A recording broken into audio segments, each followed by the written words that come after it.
Hello, everybody, and welcome back to another episode of the PowettPlay Podcast. It's me, Jordan Shannon. As always, I'm joined by Kieran Powell. How are you, Kai? I'm not too bad, John. How are you? Lovely Friday. I'm all right, thank you very much. Yeah, lovely Friday. When you say you're all right, the frustrations of yesterday's game, are they slowly gone now or not? That's why we're recapping today instead of yesterday. No, it was obviously a very, very disappointing performance. Uh, that's one way to put it. I think obviously coming from Ireland, having played three matches, you'd have thought that, the rust would have been knocked off a bit. Yeah, Obviously, I mean, England is a higher level of opposition, yeah, but thinking about the fact that England haven't played any one-day cricket for the season. This is their first ODI yeah, of the home summer. yeah. That's definitely not what I was expecting. I did No, I did sort of say it will be a battle of whichever team bowls better. Um, but I didn't think that it would be this drastic of a performance between both sides. So obviously disappointed as a fan, but there's several areas that you could pinpoint. I found it interesting watching the game yesterday that they were bringing up comparisons in pitch maps for both bowling teams yeah, throughout the innings when England started bowling. And as I mentioned or I alluded to in the previous interviews podcast, sorry, it's in ODI cricket you don't want to provide width. no, That's more so something you do in 4-day cricket when the ball's moving around, yeah, so it doesn't end where it starts. no, Um, I think what we saw is, from a West Indian standpoint in particular, guys taking a bit too long to adjust. There wasn't that much swing and offer and providing that much width either side, because then what you'd find is someone would get hit through covers and overcorrect and then get clipped yeah, through mid wicket. yeah, So that's already 8 runs off the over, and you've still got 4 balls either side to go. no, And once you get off to that kind of start where you're 80 something for 1 hour without loss in at the end of the power play, then it's going to be smooth sailing for most teams in international cricket these days. So I think that the way that England started, for example, you see that they were more into the pitch, sort of heavy length balls coming through around yeah, midriff area. yeah, And if the ball shifts off the seam, then more advantage to the bowler, but they weren't providing any width or no, any length for the batters to sort of be able to work with and score freely. Um, and that's where, for me, I think that even if the West Indies wanted to go the width, because obviously that's probably not what the game plan was. no, But if that's what was happening on the day, I expected to see a bit more change as well, where there'd be like a deep cover put out onto the boundary instead of yeah, having a third man, because the ball's going through the covers yeah. for It's going four in, a lot. it's Yeah, going in so that I would Exeter have area then. yeah, I would have had my two sweepers square. So a deep cover and a deep mid wicket instead of a deep backward square, because the ball wasn't really going behind square that much. Yeah, Take out your slips, ring up the field, and try and bowl some dots and protect as much as possible one side of the wicket. So you know, obviously you have your plans, but when things aren't going to plan, you have to be able to adapt and adjust yeah, quickly based on what's happening on a given day. So I think that, yes, it wasn't a great start. Yes, it wasn't overall a great bowling performance, but there wasn't much um, proactiveness there from Shea, in my opinion. I think that it was very late in reacting to some of the situations, which sort of helped England to sort of ease into the innings as well. Because if you look at the England batting unit, no one really maximized on the start that they got. They no, got a lot of starts, but it's not as if any one particular batter cashed in and really yeah, hurt the West Indies. yeah, So that's even more disappointing to think that, it's not as though somebody had a really good day out and scored 150, 160 plus yeah, and completely blew you off the park. It was just a lot of different contributions, which makes it a lot more frustrating from a standpoint. yeah. What did you make of the decision to bowl first? Generally not a big fan of it. regardless of what pitch it is or who I'm Yeah, playing against, I'll generally look to bat first. And that's just me being a batter. I just generally love batting first. yeah, Obviously, it's not as simplistic as that. You have to no, take conditions, composition of team, opposition, etc., into yeah, consideration. But there seems to be this notion with limited overs West Indies teams that they prefer chasing. And whilst that may be a preference, I think that you have to look at the personnel that you have. It's not experienced West Indies teams yes, that are going on to the park now. yeah, Obviously, I get they will probably say that the bowling attack is less experienced than the batting unit. Therefore, they'd rather chase and get whatever the bowling unit can set a team. But I just think that that puts the entire team under pressure because, as yeah, you saw yesterday, when England gets 400, then obviously the bowling unit is deflated, and the batting unit pretty much stands no chance of chasing that score because you saw a lot yeah, of guys getting out yesterday due to scoreboard pressure, as opposed to England bowling good balls and them saying, let's yeah, absorb this period and get through to another bowler that we can target. So I think that it should be a situation where the West Indies probably look to bat first and set a total that allows their batters yeah, to and be a then bit build, more free, yeah, get yeah, into the game, and the bowlers can come into the innings knowing that, okay, we have X amount of runs to defend and sort defend, of go yeah. about a way of planning a defense as opposed to the entire unit being under pressure.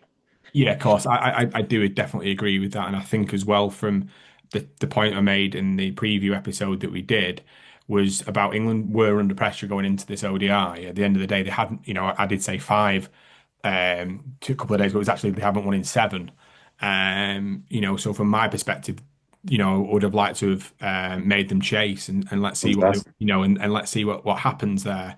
But there was a couple of from a bowling perspective, yeah, you've highlighted the length as you've mentioned there, and I think I think there's a positive. I thought Gudakesh Moti bowled really well in that middle period. I do think they missed the chat. It just he didn't bowl his full quota really as well, so they maybe missed a couple of bits. 3 overs. I think he only bowled seven. Um, and I think you mentioned there about the width on offer. It that is Ben Duckett's bread and butter as well. And that was, I suppose that was a frustrating aspect to it. Is not only you're offering a player width, you're offering someone who that's his strength. So yeah, it was a bit frustrating to watch. And I thought Alzari when he came on bowled well again. I thought Justin Graves bowled well when he came on. So there was some positives. I appreciate they have posted England posted a big total, but there was still snippets, should I say, of promise and bits where they did well. I just thought the disappointing towards the end was when they had the partnership with Will Jackson and Jacob Bethel. They just got it completely wrong at the death there. And that's when they talk about in sport in general, that momentum swing. I appreciate it was still going to be a tough ask anyway, but there's a real in the last 9 overs, 10 overs of the game, there's a real momentum swing. And it just puts you on that back foot big time.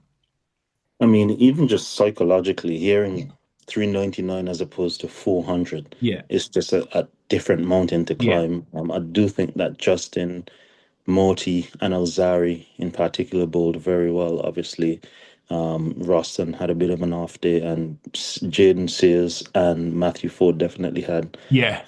very off days. I mean, obviously, Jaden Sears would have been able to come back and get 4 wickets in the end, but the damage was done pretty much Yeah. earlier, and we weren't able to, I guess, stem control of the runs or take wickets through that middle period.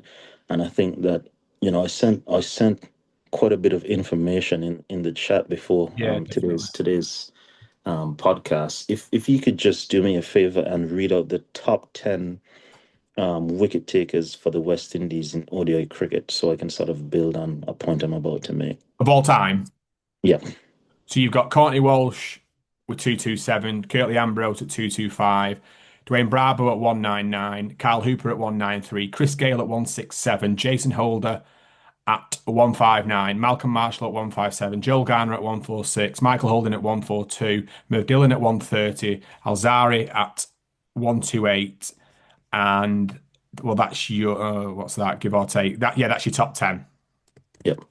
So of those, you could see 40 to 50%, because there's 45 of those players being from the 80s, Yeah, 70s. yeah, And of the ones that are of more recent vintage, the only active bowler that we have in that top 10 is Alzari Joseph. yeah.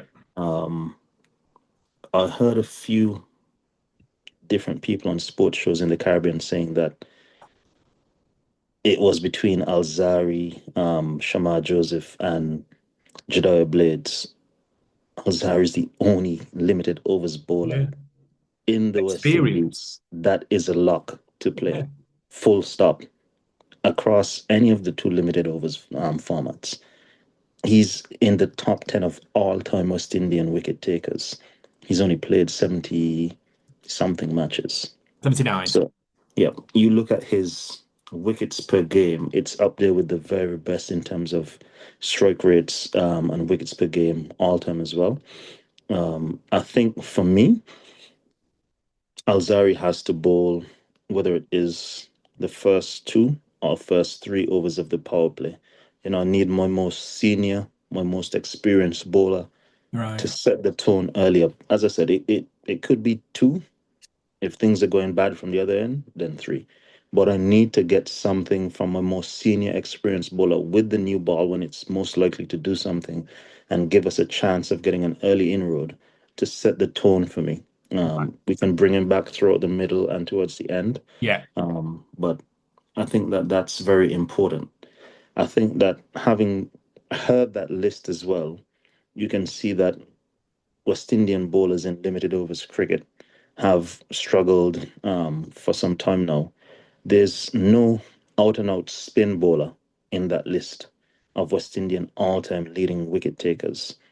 The spinners in that list are Chris Gale and Carl Hooper, two batters that bowl Yeah. part time off spin and were predominantly our main wicket takers. If you can just read out that list of, you don't have to say the number of wickets, but the list of 30 all time wicket leading takers in ODI cricket that I sent through as well today, I'm going to extend my point there. Right. So I'll read out the 30. Yeah. The 30 all-time ODI wicket takers, you've got Rataro Muralitharan, Wasim Akram, Waki Yunis, Shaminda Vass, Shai Hope, Sean Pollock, Glenn McGrath, Brett Lee, Lasith Malinga, Anil Kumble, Sanachai Saria, Shakib Al Hassan, Javagal Srinath, Daniel Vittori, Shane Warne, Sakleen Mushtaq, Ajit Agarkar, Zahir Khan, Jack Callis, Alan Donald, Mashif Mortaza, James Anderson, Abdul Razak, Harbhajan Singh, Micaiah Ntini, Kapil Dev, Shoaib Akhtar, Mitchell Stark, Kyle Mills, and Mitchell Johnson is the 30. All right. So interesting points that I've been able to extrapolate from that list. Yep. Six of those bowlers are left arm seamers. Yep. That's 20% of the list. West Indies need to identify a left arm seamer or a few left arm seamers that they can trust, that they can develop, that they can give opportunities to.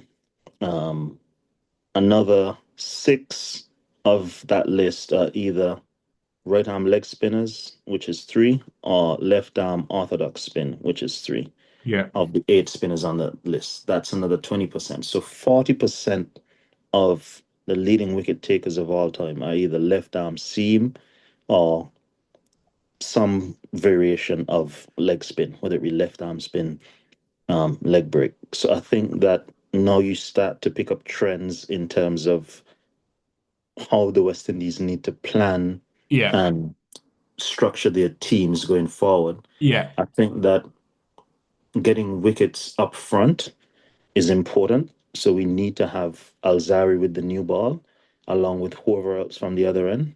I think that getting wickets through the middle overs is something that we need to do, because right now it seems as though guys are just getting set through that middle period and we Yeah. don't have any wicket takers. You look at most successful teams, they have a good leg spinner.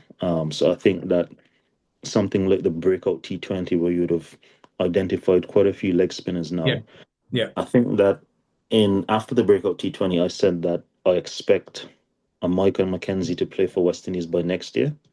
I expect him to play for the West Indies before the end of this year. He may play for the That's some West state. That is Indies. some statement. That Yes, is some he statement. may play for the West Indies before he plays a list day game for the Leeward Islands. Wow. That is the position that the West Indies are in because they need to identify someone and find a way to develop that person. And obviously, it's going to be somebody that has to learn on the job and maybe a baptism by fire. But you're hoping that over time Yeah. they come to grips with international cricket. And that's where, for me, the development of these young players. We talk about mentorship, but we Yeah. need to also send our players away to different regions to learn the art of whatever facet of cricket that they're doing, whether it is leg spin, left arm orthodox spin, off spin. Obviously, Asia is the place where Yeah. predominantly spin is most prevalent. You see lots of other international boards sending their players on spin camps to these different regions. Why aren't we doing that? Why aren't we hiring consultants from those areas to come and work with our spinners regionally as well?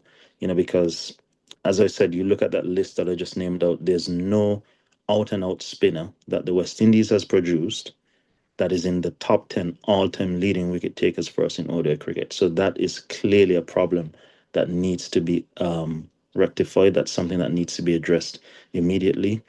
The same thing goes for our fast bowling stocks. I don't know for whatever reason it is, but guys in the Caribbean aren't bowling fast anymore.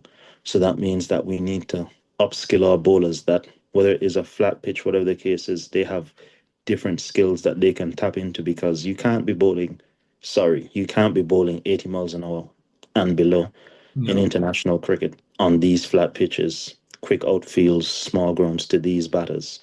It's going to disappear. So Yeah. that's something that I identified after this first match and thinking about holistically West Indies cricket over how many ever years that we've been an entity and understanding that we need wicket takers through all stages of Yeah. the game. But so you mentioned there about Mika McKenzie or Micah McKenzie, sorry. And then we did cover Raymond Simmons towards the back end of the West Indies Championship. So you get this group of players because you've got this breakout league that we covered and we discussed, and you mentioned their mentorship and utilizing them. But how do it's the volume of cricket that it goes back to, isn't it, really? And that's obviously the concerning factor. And you sort of that's where when we spoke before about maximizing tours. So when you come over to England, you do what you do with Ireland, which I appreciate's happened this time, or when you go to I'm just trying to think of ways of trying to help people and the mentorship aspect to it as well. You know, it's massively frustrating because you can see the talent that's coming out there, and they have this gap, and it has this sort of constant gap between the make that I suppose until they're in that national squad and they're involved. And I suppose that's why they've done that with Joel Andrew. They probably just had to put him in because he's involved more and he's developing more. But then at the other side of it, would Joel be better off playing if there was more cricket being played where he's spending time at the crease? I don't know. What do you think to that point? I think it's twofold. There's no right or wrong to that question, no right or wrong answer. Yeah, I think that obviously they need to spend as much time as possible playing cricket. yeah, But given the current situation, I guess, current administration, head coach, team, whoever as well, understands and identified that yeah, the best place for a Joel Andrew to be right now is around the international team because you look at what's happening in the Caribbean, for example, right now. yeah, Regional cricket finished in May, April, May, whatever the case is. What's happening now at the yeah, franchise level? Because cricket doesn't start back again until what's that, the end of October or yeah. November. Prior to that, What is happening right now? How are our players developing? How are they being upskilled? How am I going to see someone yeah, be different next year yeah, than what we were this year? We had the breakout league, and then what? What yeah, is happening to those young players? You just identify them, and then what? you know? Would So you? that's where you need places like the West Indies cricket boards having high performance centers. Like when I was growing up, there was the HPC in Right. Barbados. You need things like that. You need A team tours. You need development team tours. You have to have Yeah. different levels of development for Yeah. people because people develop at different stages and at different ages, but you need to have consistent access to high quality coaching facilities and gameplay to continue to learn on the skills that you're implementing into your game so you can rectify these things and become a better player quicker than what's happening at this point in time. Are you against the idea of him coming over to the UK and playing league cricket? I know we mentioned it about Jamal Warrican. Would you be, would you like to see some of them come over here maybe in the off season with that gap that they have? I think that the way that the season is structured now in the Caribbean, I think that it's perfect because for Yeah. me, I think that the West Indies Cricket Board should contact the ECB, Yeah, I agree. should contact the various leagues around the country and say, look, Totally agree. these are our regional players. They are already on contract. All I need from you is accommodation, Yeah. flight, and let's say £200 a week for Yeah. food, whatever the case is, because they're already getting paid and have these guys that are not doing anything in the Caribbean right now, that are just at home sitting Totally down, agree. waiting to go back to the franchise set up in September, October. Come here and play 5, 6 months of cricket Yeah. so that it's not as strenuous. You're playing on the weekends mostly, but Yep. you're getting to play cricket in different conditions. You're the professional for a club, so you've got the responsibility of Correct. winning matches, so you understand pressure on a week-to-week basis. You continue to develop your game with nets and access to different coaching facilities. Yeah. Let's say someone is signed up to the Surrey League, you try and work out something with Surrey where they come in and practice with coaches at Surrey or maybe Surrey first team or second Yeah. team throughout the week as well. So they continue to get developed here whilst Massively. they're over here for that point in time. But I think that should be at least the very least, sorry, the starting point of how we look to start developing our players. I mean, as I said, Jamal Warrican came here for 3 summers in a row, understanding repetition of bowling Totally. week after week, Yeah. having to get wickets, having to win matches. His batting has come a long way because he's been asked to bat higher up at club Yeah. level as well and score runs. And now you're Yeah. seeing his ability to hold the bat for the West Indies senior team as well because of what was required of him here for 3 summers in a row. Yeah. So, I mean, you look at when West Indies cricket was at its apex. It's because you had guys in the county teams, Yeah. in the club teams, playing week in, week out, competing against each other, high level of cricket. And so by the time they get back to the Caribbean, they don't have to go through a preseason because they would have been playing cricket all year round. And Yeah. so they're in form. So the standard of cricket is higher regionally. No. And the thing is, as well, to take away from that, in our previous episodes, we've had Stuart Law on, we've had Otis Gibson on, both of which played over here on a consistent basis, and they both speak about that responsibility aspect that comes with it. You are the club professional, all eyes are on you, you're expected to perform, and that's when you have that player development. And I can't, I love hearing you say what you said then about league cricket, because someone who's played league cricket, all my life over here, and I've mixed with great professionals, the impact that they have and you see their development is great. And I think that that's where, like you said, because of how the calendar falls, there's no reason why they can't. And I appreciate that commercially the heads might be turned a little bit to the stuff that's taking place in America. And I understand that and I get that. But from a development perspective, because we're solely speaking here from a development perspective, the opportunity to come play league cricket over here in the UK is there. And it should be led by Cricket West Indies. They should be encouraged. They should be spoken to. The ECB, we have Premier Leagues over here for a reason. You can stipulate where you want them to play area wise. It might be some more conducive to pace ball. There might be some more areas conducive to batting. That communication between the ECB and the Cricket West Indies should be taking place because it can help them. It's all about aiding development. Yeah, 100%. And Speaking of that, now let's go into the batting side of things. Yeah, Exactly. Sorry, we've got a there's massive tangent here. no, no, there's one more list that I need you to read out for me. Yes. That's the top 30 leading century makers of all time in ODI cricket.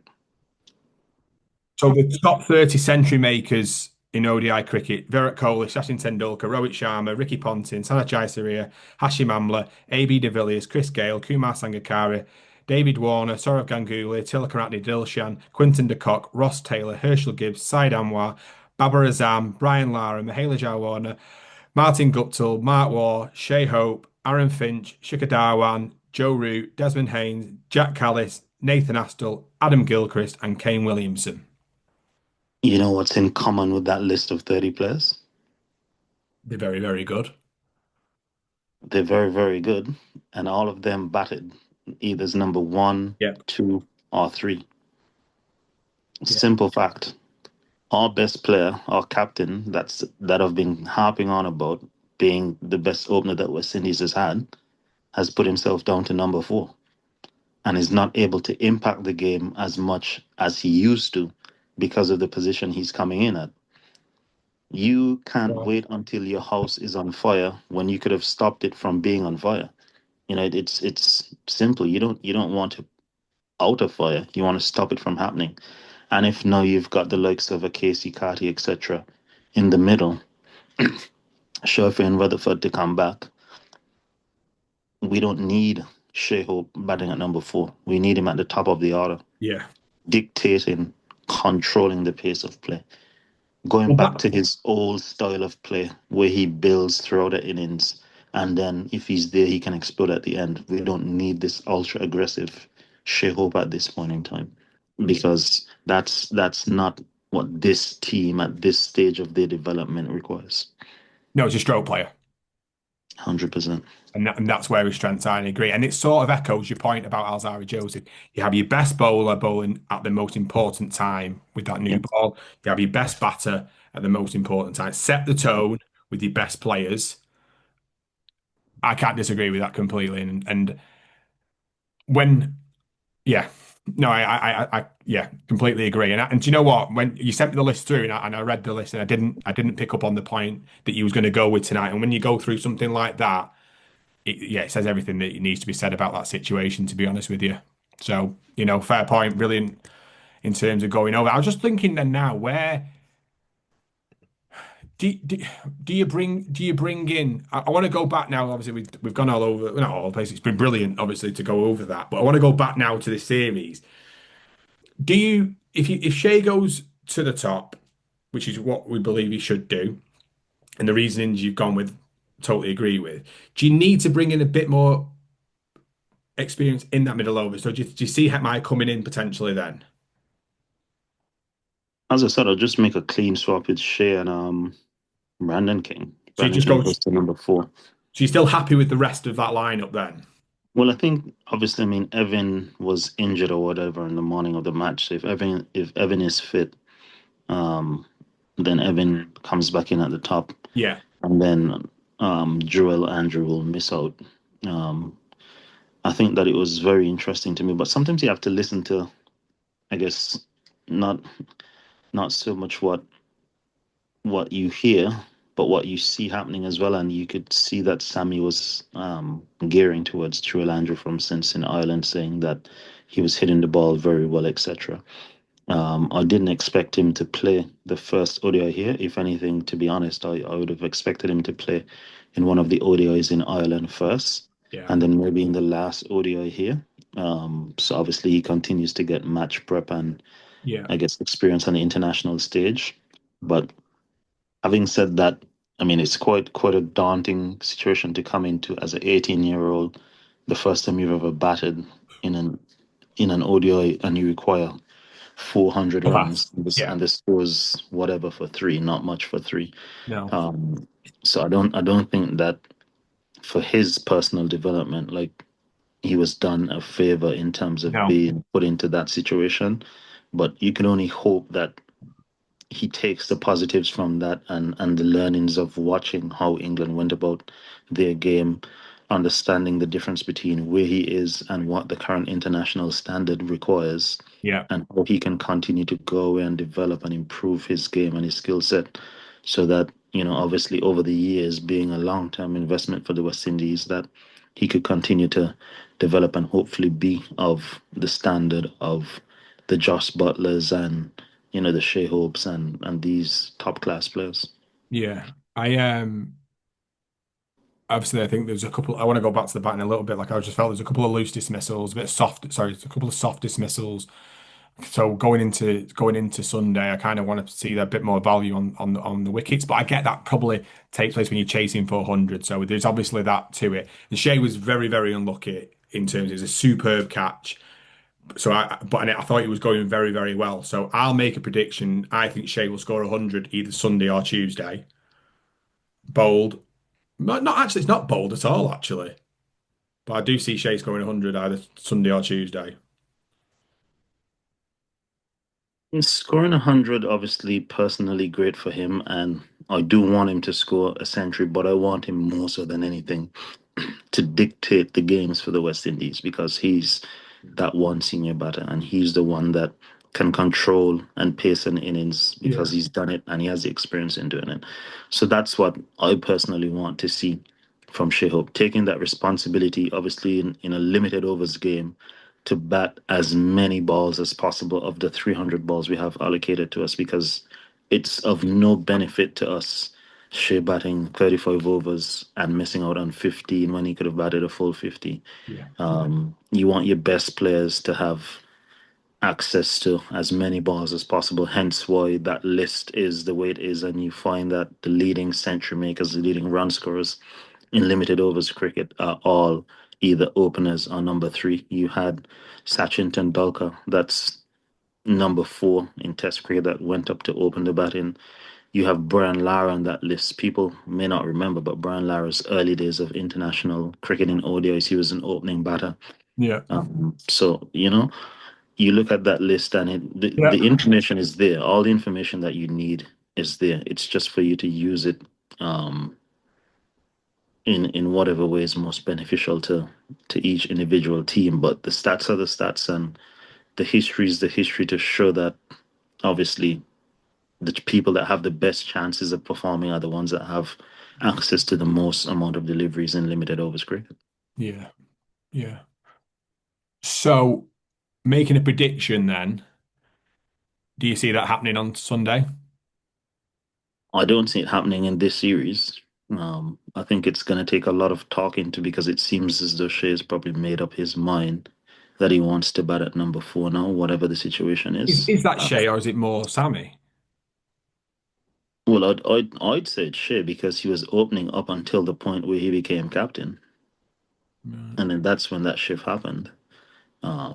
So I'd say it's Shea, but Fair enough. I'm hoping, and I'm not gonna stop talking about it until it happens, because it's what's best for, in my opinion, him and the West Indies cricket team. Yeah. Any other predictions going into Sunday? It's a difficult one, that, because Cardiff is again another very good batting wicket, probably better than what was that, Edgbaston. Birmingham at Edgbaston, and then the Oval is it an even better batting wicket. So um, I'm gonna say definitely an improved batting performance. The bowling standpoint left to be seen. I think Shamar Joseph plays instead of Matthew Ford. That'd be an interesting call. Very interesting call. Either I think he might play on at the Oval, a bit more pace in the track potentially, but we'll see. That's what I think they're going to. They might have to. Well, I suppose ultimately what you said about Alzari opening the bowling might help that situation actually. So I might retract that statement because I do think they're missing something at the top of the order with the new Yeah. boss. Based on what you were saying, that might be the way to fix that because he probably offers a bit more with the bat towards that end, as we saw in Ireland as well. So, do you know what? My brain is frazzled from because my mind's going because I keep thinking about what you were saying about the this from the bowling perspective from a left arm and a spin perspective, then you're batting and the top three. Like my mind is going. So I just want to listen to this back again. This is brilliant. I honestly, like when you get going like this and you speak and you break things down, like this is not just talking for the talking's sake. This is breaking things down in an analytical way with a reasoned, with reasoning that's thought from a professional cricketer's aspect. And this is what I genuinely, really, really appreciate. And I was going to wrap it up quickly by saying, any questions for Kieran, please let us know in the comments. If it's on social media, at Powett Elite Group, on Twitter or X, Instagram, Facebook, let us know because we will put them to Kieran because this man knows everything. Well, it seems, it's the way he speaks and the way he breaks things down for us. Let us know in comments and we'll talk about it. 100% looking forward to it. We're going to do an episode of just answering fans' comments soon. Yeah, definitely. I'm looking forward to it. But I appreciate that, Kai. Perfect. Cheers, John.